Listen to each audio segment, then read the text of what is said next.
Hello students, today we're going to learn about some AP biology concept and concept that most students have difficulty with, photosynthesis. And the thing about this is that there's so many details in photosynthesis that you seem to memorize in the textbook, so confusing, what do I do? But AP biology is actually very friendly when it comes to concepts. And today I'm going to show you how to approach a problem exactly involving photosynthesis, but in a much simpler way. Are you ready? Here we go. Now, let's begin. So the question's a bit long, but bear with me. Have patience. Here we go. So non-cyclic electron flow and cyclic electron flow are two major pathways of the light-dependent reactions of photosynthesis. In cyclic electron flow, electrons pass through photosystem 2, then components of a chloroplast electron transport chain, and then photosystem 1 before finally reducing NADP plus to NADPH. In cyclic electron flow, electron cycles through photosystem 1 and some components of the electron transport chain, figure 1. Now, that was a long question, right? Now, you can pause the video and take time to read it on your own, okay? But what I want to tell you is that sometimes you can solve these kind of questions just with the diagram without reading all this information, because for me, I forgot what they talked about. I forgot myself. All right, so now let's really study the diagram, okay? And that's a key step to AP biology, is to study the diagram. That's number 1, okay? Study the diagram even before doing the reading. So number 1, here we go. So we have H2O splitting into O2 here, okay? And then we have the electron excited. Okay, and then it gets excited all the way to this acceptor. Following me? You with me so far? Not lost? Okay, good. And then it goes down, and as it goes down, what happens? We have the ATP made right here. And then it gets re-excited. Okay? And then it goes this way, and it gets converted. Electron gets accepted by NADP plus and gets converted into NADPH. Okay, that's our photosynthesis 101. So once again, we have the energy from the sun hitting the water, splitting it, and then the electrons go up, and then as it carries down, ATP is made, energy, and then the electron is excited once more. Okay, and then as it goes down, it's accepted by NADP plus, and we get NADPH. Okay, so in this process, we have two products that are formed. Okay, in this electron cycle, two products are formed. Number 1, we have ATP, and number 2, we have NADPH. Okay, and these two will be used later to make glucose. Okay, which is going to be the second half of the photosynthesis. Okay, that's the concept. And now let's go on to the questions. Describe the role of chlorophyll in the photosystems of plant cells. Okay, so the role for chlorophyll is to absorb sunlight to excite the electrons. That starts this whole process of photosynthesis. So once again, to emphasize, the role of chlorophyll is to absorb sunlight to excite the electron by splitting water to start the design process. Let's go to the next question. Okay, based on figure 1, so one that we studied a lot just before, okay, explain why an increase in the ratio of NADPH to NADP plus will cause an increase in the flow of electrons through the cyclic pathway. So initially, as a AP biology student, you go, huh? Because this is very confusing. It's kind of confusing to me. However, remember, I emphasized the importance of diagram, right? Okay, so let's actually use that diagram that the AP biology gave us and try to answer that, okay? Without too much thinking. Watch. So here, the ratio of NADPH to NADP plus will increase, you said, right? So here we're increasing the ratio of NADPH to NADP. So that means that we have a lot of NADPH, and then we have lack of NADP plus, okay? So when that happens, remember, NADP plus is the one that receives the electron to change it to NADPH. But now, we just don't have NADP plus. If you don't have enough NADP plus, where do electrons go? They cannot be accepted by the NADP plus. It's not there. So they have to take the alternate pathway. Okay? And the alternate pathway is going to be not this way, but now.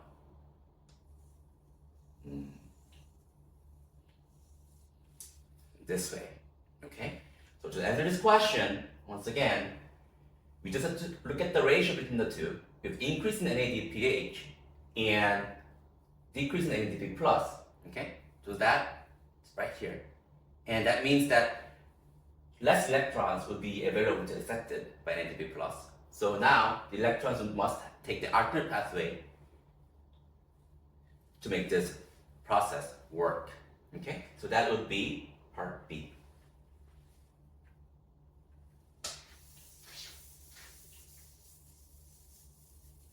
Alright. So now let's move to part C. Using rice plants, scientists claim the effect of a mutation that results in the loss of the protein CRR6. CRR6 is a part of the folate system 1 complex, and its absence reduces the activity of folate system 1. Predict the effect of the mutation on the rate of biomass, dry weight accumulation.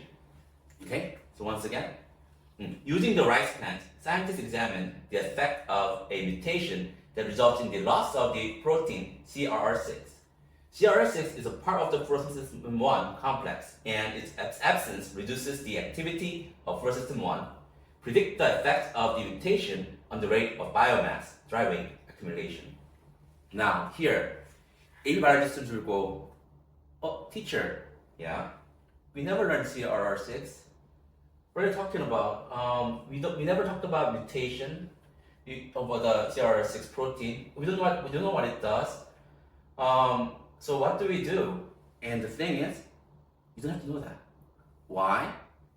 Watch this. You just have to know this here. This scientist discovered all this, but only thing you have to know is main thing is this. The protein CR6 is part of the photosystem 1. Okay? So CR6, this protein, is part of photosystem 1. Alright? And right now we have mutated, right? So it reduces the activity of photosystem 1. Okay? So that's the main idea. Even though you didn't know what this was, we never studied that in biology, CRR6. We know that it affects the photosystem 1 in a negative way. And how? It reduces the activity of photosystem 1. Okay? So now, we have in this diagram, photosystem 1, and now it's not working. Remember I told you the importance of diagram? It's not working anymore.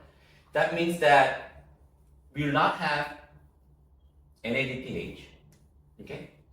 And when we do not have NADPH, then it cannot move on to produce glucose, all right?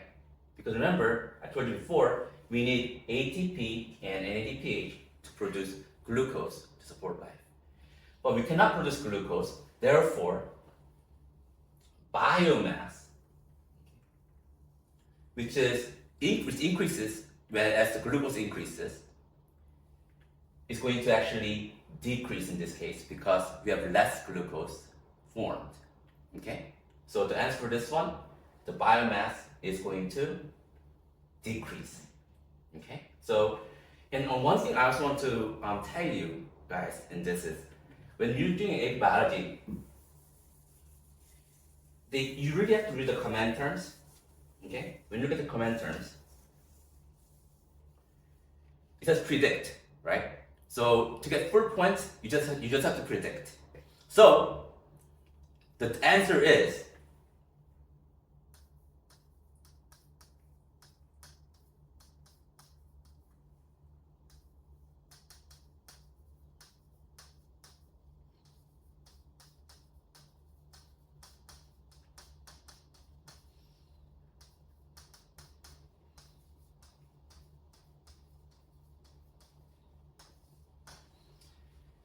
This is the answer, very short. And you really like, but teacher, it's AP biology. Don't we have to write a lot longer than this? And I say no, because as mentioned earlier, you have to consider the command terms, okay? Command terms. And if you can command term predict, right? All you have to do is literally predict, okay? So this, we get you a full point on this question. Exciting, right? Yeah, you can do it just by looking at the diagram. And then write this. And you get full point on the biology question. And yeah, that's it, you guys. But now, let's move to the next question. So now. Okay. No. So you thought that we got away, right? With the prediction, right? But now, of course, you're not that fun, right? So now you have to justify it, right? Justify why, right? And that's it. So let's explain it. Does it follow the diagram one more time, okay? So as the ratio, okay, so here, because the for system 1, okay, stopped working, right? So for system 1 stopped working, right? And we need both NADPH and ATP, okay, to produce glucose for photosynthesis. So once again, I want to emphasize, okay, we need ATP and NADPH to proceed on the next step of the photosynthesis, which is involved in converting carbon dioxide into glucose, okay? So since we know that energy for ATP synthesis, the ATP and NADPH are needed to make glucose, all right? But if the photosystem system 1 does not function, okay, to whatever the problem is, then we're going to have less of the NADPH, right? So when we have less NADPH, then we're gonna have less glucose, and as a result, we'll have less biomass. Okay. So once again, when we have low amount of NADPH, then we're gonna have lower amount of glucose, and therefore we're gonna have a lower amount of biomass. Okay. So here, let's follow along. So we have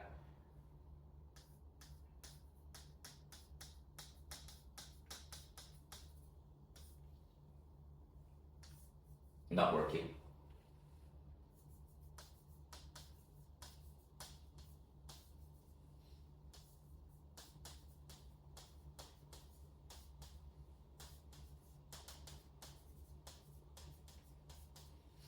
Okay, so this is the logic that you want to follow. Okay, so once again, the photosystem 1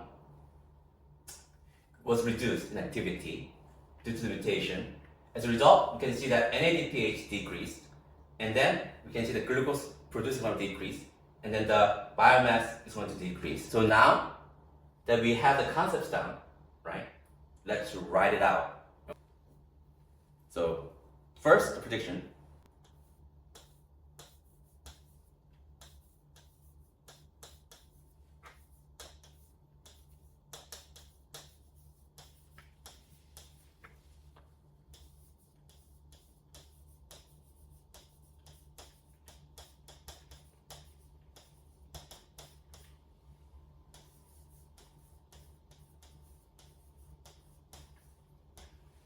Prediction, right? And then we write the reasons why. So here we go.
And there you have it.